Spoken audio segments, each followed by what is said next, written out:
রমজান মাসে দোয়া করলে কবুল হবে। কথা ভুল বলেনি, ঠিকই বলেছে।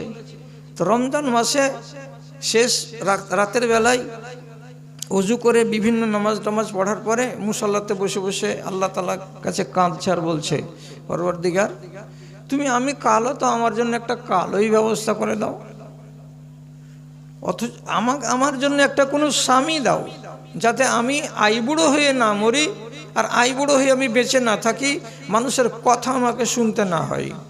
আল্লাহ রাব্বুল আলামিনের কাছে সে জোড়া চাইছে যে তুমি আমার একটা স্বামী দাও, যেখান থেকে পারো যেমন করে পারো তুমি আমাকে দাও, তুমি যে দুনিয়ার লোককে দাও তো আমাকে কেন দিবে না? তাহলে এর হাত তুলে যে চাওয়া, এর অভাবটা কি আমার অভাবের মতো? ওর অভাব আলাদা। রব্বুল আলামিন তারও ব্যবস্থা করে দিলেন যে একটা পুরুষ স্ত্রী মরে যাওয়ার লোক, সে তাকে বিয়ে করে নিয়ে গেল, 23 বছর এর বয়স, আর ওর বয়স হলো 45 থেকে 50 বছর, হোক 50 বছর, আমি ওরই ভাত খাবো। তো আল্লাহ তাআলা জোড়া লাগিয়ে দিলেন। অভাব মানুষের এক রকমের নয়, এই জন্য মানুষের এমনি করে হাত পেতে আল্লাহ তাআলার কাছে চাওয়া এক রকমের নেই, রকমারি আছে। 17 বছর ধরে হযরতে আইয়ুব আলাইহিস সালাতু ওয়াস সালাম অসুখ অবস্থায় পড়ে থাকলেন। 1 মাস নয়, 1 দিন নয়, 1 বছর নয়, 17 বছর, এত লম্বা টানা সময় এইভাবে পড়ে থেকে থেকে থেকে থেকে শেষকালে আল্লাহ রাব্বুল আলামিনের কাছে দোয়া করলেন, রব্বে আন্নি মাসানি আযুরর ওয়া আনতা আরহামুর রাহিমিন। আই পরওয়ারদিগার, সোনা আসমান থেকে পড়ছিল কিসের আকারে? তো টিড্ডির আকারে, পঙ্গপালের আকারে। আসমান থেকে চাঁদির টিড্ডি পড়ছিল, মানে পঙ্গপাল পড়ছিল। বৃষ্টির সাথে সাথে তিনি কুড়াতে গেলেন। যখন ওই সোনার টিড্ডিগুলোকে কুড়াতে লাগলেন, আল্লাহ রাব্বুল আলামিন নারাজ হয়ে যে বলছেন, এ আইয়ুব, তোমাকে আমি নবী করে পাঠিয়েছি, তুমি কেন এত লোভী হলে? তুমি কেন ওই টিড্ডিগুলোকে কুড়াতে গেলে? সোনার প্রতি তোমার এত লোভ কিসের জন্য হলো? আল্লাহ রাখলেন, অসুখ দিয়ে দিলেন, অসুখ দিলেন। এবার 17 বছর অসুখ ভোগ করার পরে আল্লাহ তাআলাকে কি বলছেন? সোনার আর শখ নাই, চাঁদির আর শখ নাই, সম্পত্তির আর শখ নাই, জমি বেড়ে যাক তার আমার শখ নাই, আমি শুধু একটা আমার ইরাদা, রব্বুল আলামিন তুমি আমার শরীরটাকে ঠিক করে দাও। দিয়ে দোয়া করে বলছেন, রব্বে আন্নি মাসানি আযুরর ওয়া আনতা আরহামুর রাহিমিন। আয় আল্লাহ, আমাকে যে মুসিবত লেগেছে, এই মুসিবত থেকে যদি মুক্তি দিতে পারো তো তুমি একমাত্র আল্লাহ, তুমি আমাকে মুক্তি দান করো। রব্বুল আলামিন বললেন, তোমার অভাব তো আলাদা, দুনিয়ার লোকের অভাব থেকে তোমার অভাব আলাদা। তুমি যখন আমার কাছে হাত পাচ্ছ, তো আমার কাজ হলো দেওয়া আর বান্দার কাজ হলো চাওয়া। তো ঠিক আছে, আমি তোমাকে দিচ্ছি। রব্বুল আলামিন ওকে ওহী করে বলছেন, এই যে তোমার পায়ের পার্শ্বে 4 হাত দূরে এই যে একটা খাল, এই যে তোমার পায়ের কাছেই খালটা তৈরি হলো, এই খালে যে পানিটুকু উঠছে এতে গোসল করো, তুমি ভালো হয়ে যাবে। কোরআনে আল্লাহ তাআলা বলছেন, হাজা মুক্তাসালুন বারিদুন, এই ঠান্ডা পানিতে গোসল করো, তোমার শরীরের ব্যাধি সব দূর হয়ে যাবে। রব্বুল আলামিনের কাছে তিনি তার মতো করে চাইলেন। তো আল্লাহ তাআলা বলছেন, পৃথিবীর মানুষ তোমরা যত আছো সবাই আমার দরবারের ভিখারি, তোমরা আমার দরবারের সবাই হলো মুহতাজ। যার যেটা অভাব আছে সেটা অভাব আমার কাছে ব্যক্ত করো, আমি তোমার অভাব দূর করে দেব। দূর করে দেব বলে দোয়া করবেন, কবুল হবে। তো তার আগে শুধু 2খানা কথাকে মগজে মজবুত করেন, তারপরে আমার কথার উপরে আমল করতে যাবেন। কি? আল্লাহ তাআলা সূরা বাকারার ভিতরে বলছেন, উজিবু দাওয়াতাদ দাঈ ইযা দাআনি। কোনো একটা মানুষ নিজের অভাবকে মিটাবার জন্য আল্লাহ রাব্বুল আলামিনের কাছে যদি হাত পেতে চাই, তাহলে চাওয়ার আগে তার ভেতরে 2টা শর্ত অনিবার্যই থাকতে হবে, তাহলে সে পাবে। আর শর্ত 2টো যদি না থাকে তাহলে সে পাবে না। কি কি 2টো শর্ত? ফালিয়াস্তাজিবু লি, আমার ডাকে সাড়া দাও, হলো একটা কথা। আমার ডাকে সাড়া দাও, ওয়ালিউমিনু বি, আর আমার উপরে ভরসা রাখো, ঈমান রাখো। আমি দেব, আমি ছাড়া কেউ দেবে না। এটা অকাট্য করো নিজের দিলের ভিতরে যে আমি তোমার উপরে বিশ্বাস রাখি আল্লাহ এক, আর আমি তোমার ডাকে সাড়া দিই। আল্লাহ তাআলা ডেকেছেন যেটা, সে ডাকটা আপনাকে মেনে নিতে হবে। তো আল্লাহ তাআলা কি ডেকেছেন আপনাকে? একবার ডেকেছেন নামাজের জন্য, নামাজ ধরতে হবে, তারপরে ঈমান রাখতে হবে, দোয়া করুন কবুল হবে। আল্লাহ তাআলা ডেকেছেন আরেক জায়গাতে, নেশা ছেড়ে দাও, দেওয়ার পরে তুমি মুসলমান হয়ে বাঁচো। আল্লাহকে ডাকেন, আল্লাহ ডাকে সাড়া দেবেন। আরেক জায়গাতে রব্বুল আলামিন বলেছেন কাবায়েরুল ইসম, যেগুলো কাবিরা গুনাহ, যেমন মা বাপকে ভাত না দেওয়া, যেমন বেটির জমিকে হজম করে দেওয়া, যেমন কোনো লোকের কাছে টাকা ধার নেওয়ার পরে টাকাকে হজম করে নেওয়া, এই যে কাবিরা গুনাহগুলো আছে, কাবিরা গুনাহ থেকে নিজেকে বাঁচিয়ে রাখবেন এবং আল্লাহর প্রতি ভরসা রাখবেন। তাহলে আল্লাহর ডাকে সাড়া দেওয়া হলো আর ঈমান মজবুত করা হলো। আপনি আল্লাহকে ডাকুন, আল্লাহ তাআলা কথা শুনবেন। এটা হলো এক। দুই নম্বর কথাটা কি? খেয়াল করুন, এদিকে খেয়াল করুন, আমার দিকে। ডাকার আগে আপনার ডাক কবুল হবে, তার জন্য শর্ত হলো এখানে একটা। আর আরেকটা বলছি, সেটা হলো এই, আপনি যেই পোশাকটা পরে আল্লাহ তাআলাকে ডাকবেন, সেই ডাকার কালে এই পোশাক যদি হারাম টাকার থাকে, তাহলে এই হারাম টাকার জামা গেঞ্জি পায়জামা পরে আপনি আল্লাহকে ডাকবেন, কবুল হবে না। যদি হারাম রুজি খেয়ে পেট শান্ত করে মসজিদে গিয়ে আল্লাহ তাআলাকে ডাকেন, আল্লাহ রাব্বুল আলামিন আপনার ডাকে সাড়া দেবেন না। তাহলে আপনার রুজি হতে হবে হালাল, আর আপনার পরনের কাপড়গুলো হতে হবে হালাল টাকার। এই দুটো জিনিস এখানে, আর ওইখানে বললাম দুটো জিনিস, চারখানা জিনিসকে নিজের ভেতরে মজবুত করুন। আর করার পরে আল্লাহ রাব্বুল আলামিনকে ডাকুন, আপনার ডাকে আল্লাহ তাআলা সাড়া দেবেন, পরিষ্কার বলছি সাড়া দেবেন। আপনি বলবেন যে দোয়া করে কত লোক দোয়া কবুল করাতে পেরেছে, এগুলার তো আমাদের নজির জানা নেই। তো চট করে একটা কথা বলি, ৭৯ বছর বয়স হয়ে গেছে নবী ইব্রাহিমের, তখনও উনি ছেলের মুখ দেখেননি। স্ত্রীর বয়স 4 বছর কম, তিনি বন্ধা। তাহলে ৭৯ বছর বয়সে কোনো মানুষের, কোনো স্ত্রীর কি বাচ্চা আর হয় না? সেই বয়সে হযরত ইব্রাহিম আল্লাহ তাআলার কাছে দোয়া করে বলছেন, রব্বে হাবলি মিনাস সালিহিন, আল্লাহ একটা আমাকে ছেলে দান করো। আল্লাহ তাআলার কাছে যখন ছেলে চাইলেন, কোরআনে রব্বুল আলামিন বলছেন ফাবাশশারনাহু বিগুলামিন হালিম, আমি তাকে একটা সুন্দর ছেলে দান করলাম, ছেলেটার নাম ইসমাইল। কবুল দোয়া করলেন আল্লাহর কাছে, আল্লাহ আমাকে ছেলে দাও। আল্লাহ ছেলে দিলেন, তার নাম হলো ইসমাইল। তাহলে ইব্রাহিম নবীর পোশাক পাক ছিল, পেটের রুজি পাক ছিল, আল্লাহর উপরে ভরসা একান্ত ছিল, আল্লাহর উপরে ঈমান পূর্ণ মাত্রায় ছিল। দোয়া করলেন, কবুল হয়ে গেল। ইব্রাহিম নবী খানা কাবা তৈরি করার পর আল্লাহ বললেন মানুষকে ডাকো হজ করার জন্য। তো উনি বলছেন যে আমি এখান থেকে আওয়াজ দিব, কতদূর যাবে আওয়াজটা? আমি যদি উত্তর দিকে মুখ করে এই করে ডাকি লোককে, তো বালুয়াঘাট পর্যন্ত আওয়াজটা যাবে কি? যাবে না। তো আমি এরকম করে ডাকবো কেন? রব্বুল আলামিন বললেন তোমার কাজ হলো ডাকা, আমার কাজ হলো আওয়াজটাকে পৌঁছিয়ে দেওয়া। আমি পৌঁছাবো, এটা দায়িত্ব আমার, তুমি আওয়াজ দাও। তখন ইব্রাহিম নবী সাফা পাহাড়ের কিনারাতে গিয়ে খাড়া হলেন। দেওয়ার পরে সারা দুনিয়ার মানুষের দিকে এমনি করে মুখ উঁচিয়ে বললেন, ও দুনিয়ার মানুষেরা, তোমরা কাবার কাছে এসো হজ করার জন্য। এই ডাক সেদিন যারা বর্তমান ছিল দুনিয়াতে তারাও শুনেছিল, যারা মায়ের পেটে ছিল তারাও শুনেছিল, যারা রুহের জগতে ছিল তারাও শুনেছিল। কারা কারা? যার নসিবে হজ লেখা আছে তারা, সে যেমন করেই হোক, যত টাকাই খরচ হোক না কেন, ও যাবে খানা কাবার হজ করতে। আর যে ডাক শুনতে পায়নি সেই দিন, মায়ের পেটে হোক অথবা রুহের জগতে হোক, ওর যদি 1 লাখ টাকা 10 লাখ টাকা নয়, ওর কাছে যদি কোটি টাকাও থাকে, ও হজ করতে যেতে পারবে না। কেন পারবে না? ইব্রাহিম নবী যেদিন ডেকেছিলেন সেই ডাক তার কানে আসেনি।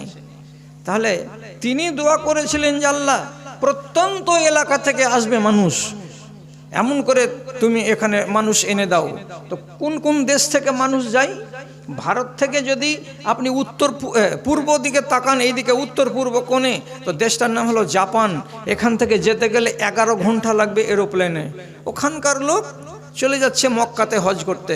যদি মক্কা থেকে দক্ষিণ দিকে একটা শহর আছে কেপ টাউন, দক্ষিণ আমেরিকায়, ওখানে যেতে গেলে মোটামুটি 14 ঘন্টা টাইম লাগবে এরোপ্লেনকে। ওখান থেকে কালো নিগ্রোরা হাজার হাজার এসে হজ করছে। আপনি মনে ভাবছেন যে শুধু ভারতের লোক আমরা যাচ্ছি। কানাডা, উত্তর আমেরিকার একটি দেশ, সেখান থেকে মানুষেরা আসছে 100 জন 150 জন করে। কতটা টাইম লাগে? তো জেদ্দা এয়ারপোর্ট থেকে কানাডার এয়ারপোর্টে নামতে গেলে 18 থেকে 19 ঘন্টা টাকার টাইম লাগবে এরোপ্লেনে। অত দূর থেকে লোক আসছে। ইব্রাহিম নবী বলেছিলেন, মিন আলা কুল্লে জামিরিন মিন কুল্লে ফাজ্জিন আমিক, দূর দূরান্ত থেকে হজে আসবে। তা আল্লাহ তুমি এনে দাও এই লোকগুলোকে।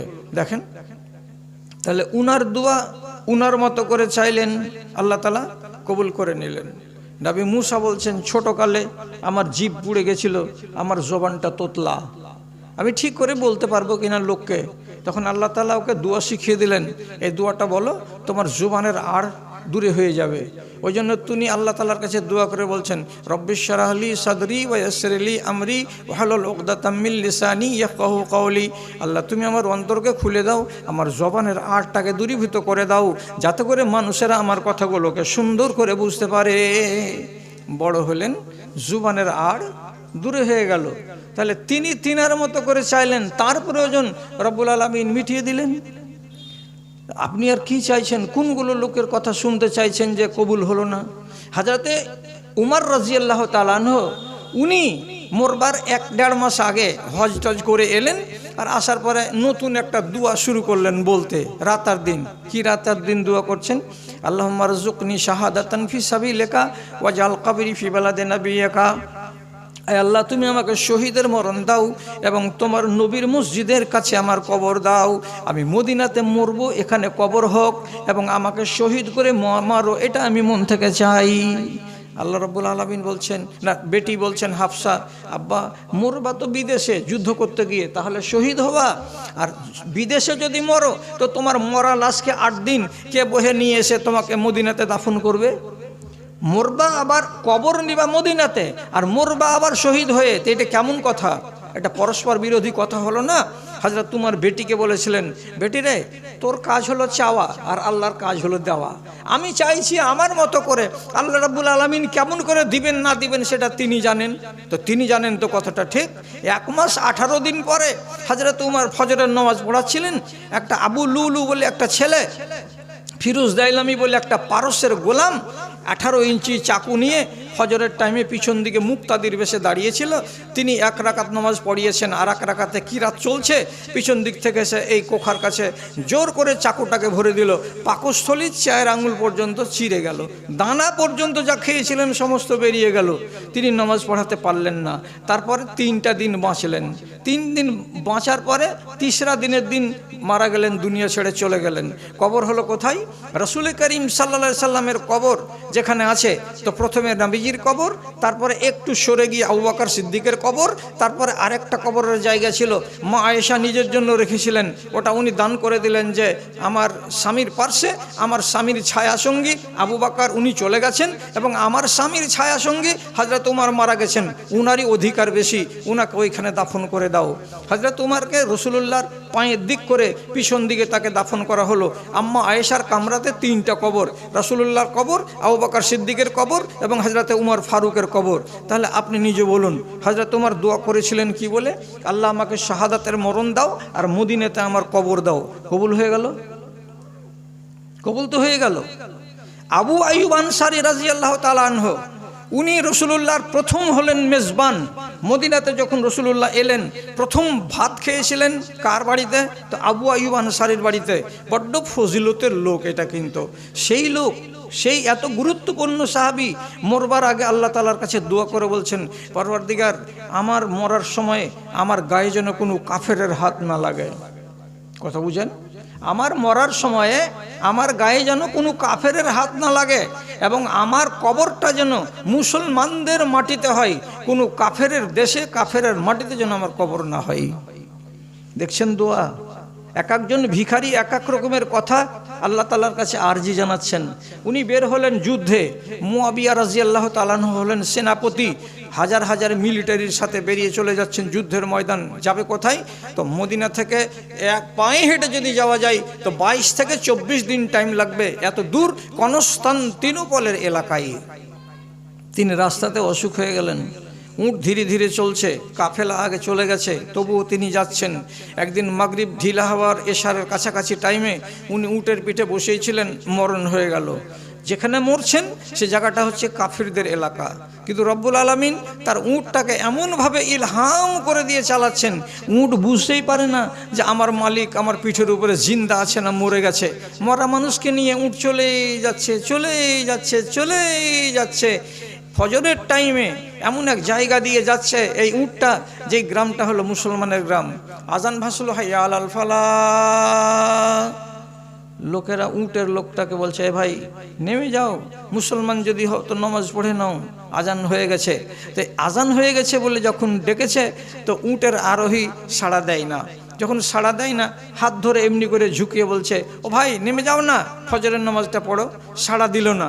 তখন এরা ভালো করে আলো জ্বালিয়ে দেখলো তো উটের আরোহী জীবিত নেই, মারা গেছে। ওকে ওইখান থেকে নামালো, তাকে গোসল দেওয়ালো, তাকে কাফন পরালো, তার কবর সেইখানেই বানালো। তাহলে উনি রাতের বেলা যদি ওনার উটটা এশার টাইমে বা রাত 10টার টাইমে যদি বসে যেত কোনো এক জায়গায়, তাহলে জানতে পারতো কারা? কাফেরেরা। আর কাফেরেরাই তার শরীরটাকে ধরে নামাতো, তো তাহলে তার দুয়াটা মঞ্জুর হতো না। এই জন্য রব্বুল আলামিন উটকে চালিয়ে নিলেন রাতের বেলায়, ফজরের টাইমে মুসলমানদের এলাকাতে জ্ঞান সবাই জানতে পারলো। আর ওই টাইমে তাকে নামিয়ে মুসলমানেরা ছুঁয়ে আর মুসলমানেরা কাফন পরিয়ে মুসলমানদের দেশে তার সময় দাফন কাফন করা হলো। তাহলে এটা এমন একটা মানুষ, তিনি দোয়া করছেন তো তার দোয়া কবুল হয়ে যাচ্ছে।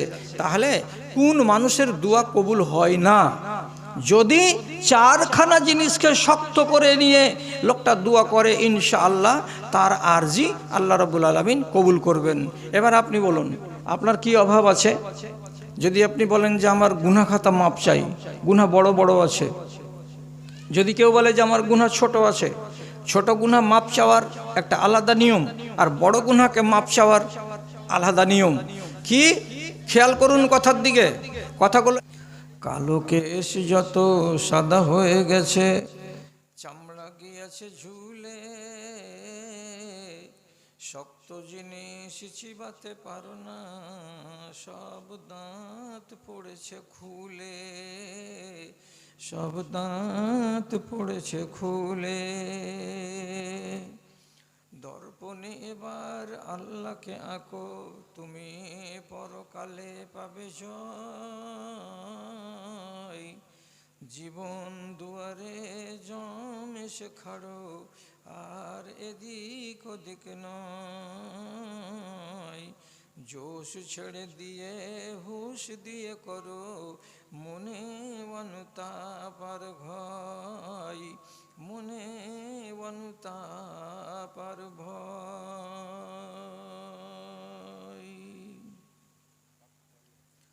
মাননীয় সভাপতি সাহেব, সমবেত এই গ্রামের এ মাথা ও মাথা থেকে দিনের দরদকে সাথে নিয়ে ও ইমানি জজবাকে বুকে নিয়ে উপস্থিত বিভিন্ন শ্রেণীর ছোট বড়, ধনী গরিব, শিক্ষিত অশিক্ষিত আমার প্রাণের ভাই ও বন্ধুগণ, তথা আড়ালে স্ক্রিনের সামনে বসে থাকা অবলা সরলা স্নেহের মাতা ও ভগ্নীগণ, রব্বুল আলামিনের শুকরগুজারি করছি এবং তার স্তুতিবাদ গাইছি যে আল্লাহ তাআলা আমাকে আমার জীবনের শেষ প্রান্তে আপনাদের উত্তরপাড়ার জালসার হাজিরি দিতে দিয়ে এইটুকু আমাকে কৃতজ্ঞ করলেন যে আমি 40-45 বছর ধরে এই ময়দানে আছি। আপনার এই গ্রামের মধ্যপাড়ায়, দক্ষিণ পাড়ায়, এদিকে সেদিকে সব জায়গায় গেছি, কিন্তু আপনার এই টোলাতে আমি কখনো আসিনি। ভালো হলো মরবার আগে এই গ্রামটাকেও হাজিরি খাতায় লিখে নেওয়ার একটা সুযোগ হলো। এর জন্য আমি আল্লাহ রাব্বুল আলামিনের শুকর গুজারি করছি। আপনারা এই অজুহাতে আল্লাহর একটুখানি শুকরিয়া আদায় করুন যে এই কনকনে শীতকে উপেক্ষা করে দুটো কথা শুনবেন বিভিন্ন আলেমের মুখ থেকে এবং নিজেকে শুধরাবেন, নিজেকে একটুখানি আখেরাতমুখী করে তুলবেন এবং দুর্বল ঈমানটাকে কিছুদিনের জন্য হলেও একটু সবল করে নিতে পারবেন। একটু মেজে ঘষে তাকে চাকচিক্য করে নেওয়ার একটা অবসর হাতে পেয়েছেন। রব্বুল আলামিন আপনাদের এইখানে আসাটা যেন কবুল করেন এবং এসেছেন শুনছেন এটাও যেন আপনাদের কল্যাণ বয়ে আনে। এই উদ্দেশ্যে আল্লাহ তাআলার কাছে আমরা একটুখানি নামাক হালালি করি মোহাব্বতের সাথে, যদি একবার বলতে পারি আলহামদুলিল্লাহ। তারপরে তার আখেরি রাসূল রাহমাতুল্লিল আলামিন বিপ্লবী জননেতা জানাবে মুহাম্মাদুর রাসূলুল্লাহ সাল্লাল্লাহু আলাইহি ওয়াসাল্লামের উপর শত সহস্র দরুদ ও সালাম বর্ষিত হোক।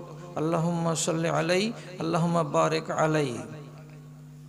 বিরাদারানে ইসলাম, আমি গোড়াতেই বলছি আপনাদেরকে যে আমার বয়স হচ্ছে ৬৬ বছর। এই বয়সের মানুষ রং করবে, রস করবে, এটা শোভনীয় নয়। আর রং রসের ওয়াজ করে মানুষের ঈমানকে শুধরানো যায় না। ঈমানকে যদি শুধরাতে হয় তার জন্য রব্বুল আলামিন কোরআন মাজিদে যেটা কথা বলেছেন সেটাই শেষ কথা। ওয়াইজা তুলিয়াত আলাইহিম আয়াতুহু জাদাতহুম ঈমানা।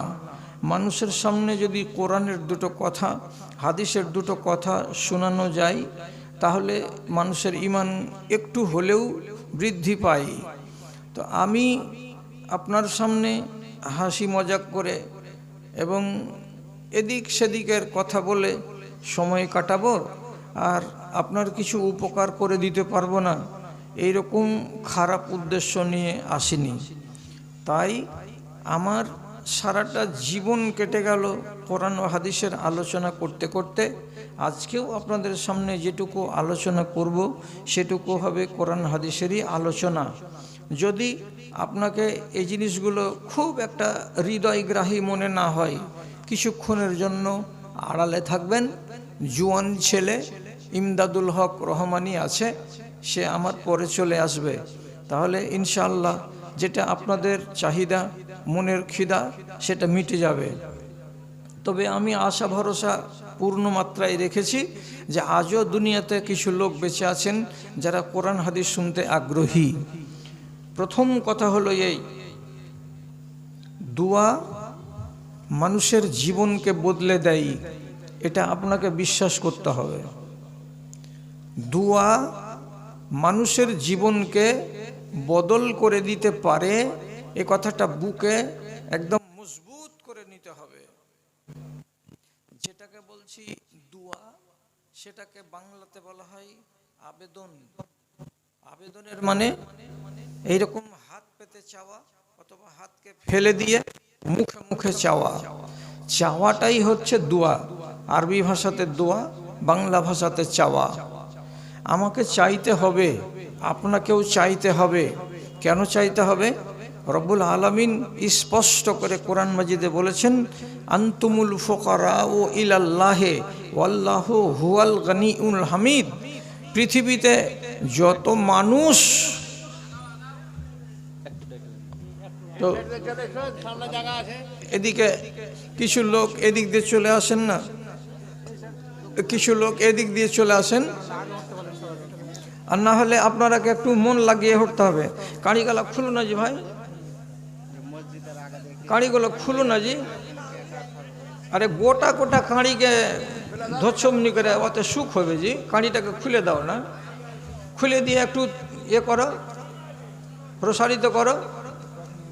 ওই লোকগুলো বসতে পারছে না। এই যে ও ভাই, ও আপনারা বেশিরভাগই মানুষ কাঁড়িকে গোটা করে নিয়ে বসে আছেন। খোলা কাঁড়িতে বেশি আরাম হতো গো। এই যে ঢুকেন ওই জায়গাটাতে, ঢুকে যান। হ্যাঁ মহিলা প্যান্ডেলের ওখানে কে কার খাড়ো করে রেখেছো? ওই কারটা একটু সরালে ভালো হবে। মহিলাদের যাতায়াতের খুব অসুবিধা হচ্ছে, ওখানে জায়গা হচ্ছে না। ওই কারটা সরিয়ে নাও। মসজিদের সামনে যে কারটা আছে ওই কারটা সরিয়ে নেন যার আছে। আর আপনারা একটু আগে আসেন না, যারা দাঁড়িয়ে আছেন আসেন, মাল্লার কথা বলতে খুব সুবিধা হবে। আচ্ছা, ওই যে ফাঁকাটা হলো তো ঢুকেন না, যাদের ঢুকার ইচ্ছা আছে ঢুকে যান, ঢুকে যান। ইচ্ছা থাকলে উপায় হয়, মানুষ কথা বলে না। আপনার বসার যদি সদিচ্ছা থাকে তাহলে যেমন করেই হোক হয়ে যাবে একটা উপায়। হ্যাঁ, বসেন। এই তো হলো হলো হলো।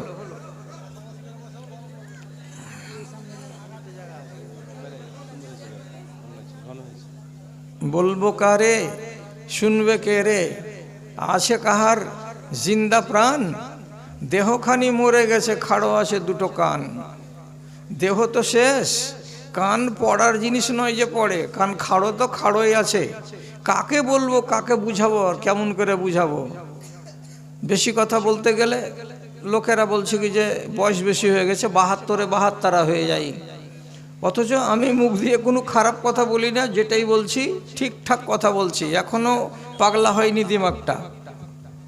তো ঠিক আছে, যারা যারা বসার বসে গেছেন, যারা যারা দাঁড়িয়ে থাকার অভ্যাস তারা দাঁড়িয়ে দাঁড়িয়ে শুনেন।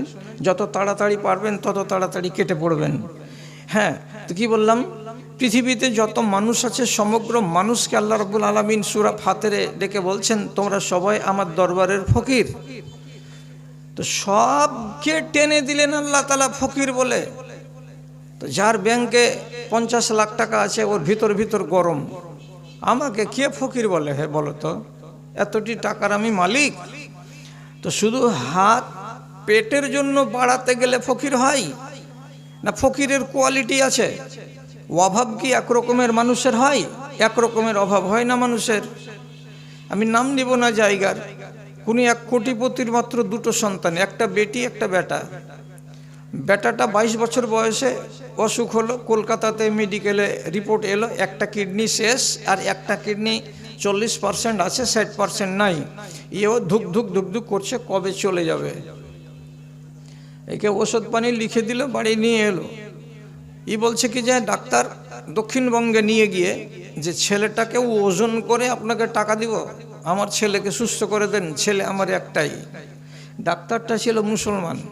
ও তখন বলছে যে দুনিয়াতে যতগুলো ডাক্তার আছে এদেরকে টাকা দিয়ে যদি আপনি বরাবর করে দেন আপনার ছেলেকে বাঁচাতে পারবেন না। আপনি যদি ছেলেকে বাঁচাতে চান তো যিনি হচ্ছেন ডাক্তারের ডাক্তার তাকে বলেন গা, উনার যদি জানে দয়া হয় তো আপনার ছেলেকে উনি বাঁচিয়ে দেবেন, তাছাড়া বাঁচাতে পারা যাবে না।